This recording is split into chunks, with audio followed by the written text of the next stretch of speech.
Depuis ce samedi 25 avril 2026, le Mali est sous pression terroriste. À la matinée du 25 avril 2026, le Mali a été le théâtre dans plusieurs de ses villes, ainsi que même à Bamako, la capitale malienne, a été le théâtre donc d'attaques simultanées de terroristes. On parle des groupes Touareg ainsi que les Djinim, deux groupes par contre idéologiquement opposés, mais qui cette fois-ci pour cette opération se sont entendus donc pour pouvoir mener ces attaques. Au bout de plusieurs heures d'affrontement entre l'armée régulière malienne ainsi que ces groupes armés, il faut rappeler qu'il y a donc des mercenaires russes, notamment Africa Corps, qui mènent donc cette opération auprès donc des forces maliennes. Donc, au bout de plusieurs heures d'affrontement, plusieurs heures de combat, le danger a été repoussé très loin donc de la capitale Bamako.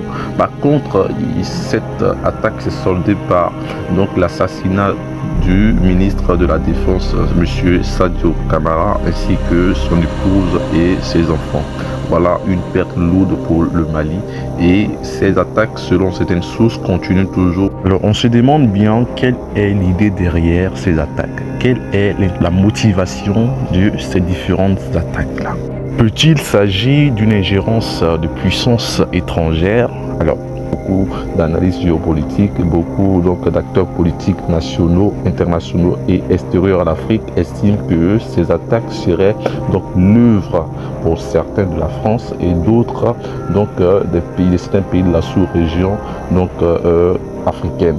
Par contre, quelle est l'idée derrière et quelle est cette stratégie pour les djihadistes de vouloir mener des attaques simultanées sur le territoire malien? Alors c'est très simple, c'est pour pouvoir submerger l'armée malienne de sorte qu'elle ne soit plus véritablement en aptitude, en capacité de pouvoir répliquer correctement, parce que lorsque les forces sont dispersées, il y a moins d'efficacité. Voilà un peu l'idée derrière. Deux groupes armés idéologiquement opposés mais qui se sont réunis. L'idée derrière, c'est de mener donc l'objectif commun qui est de véritablement déstabiliser le Mali, qui est de déstabiliser l'armée régulière malienne, de prendre contrôle de certaines villes, et après on pourra gérer entre nous nos désaccords. Et aujourd'hui, pourrions-nous dire que cet objectif a été atteint? Certainement, peut-être, parce que jusqu'à présent, aucun communiqué officiel, sinon aucune prise de parole de la part du président de la junte, sinon du général Assimi Goïta.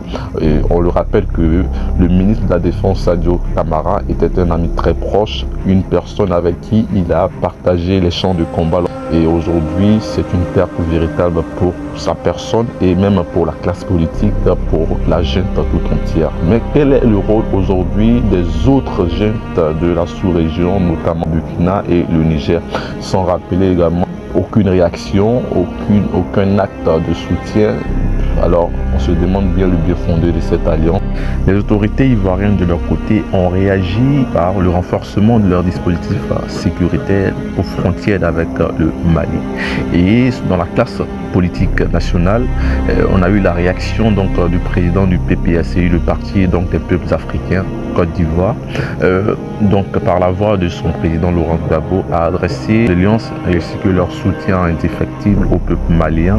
Et outre cette réaction du PPACI, on a également eu la réaction du président de PDCI RDA, M. Tidiane Cheikh Thiam, solidarité envers le peuple malien. On a également eu la réaction du président du GPS indexant directement certains pays. Voilà un peu ce qu'on pourrait retenir donc de l'actualité politique de la sous-région. À très bientôt pour d'autres scoops d'actualité politique nationale et internationale. Prenez soin de vous.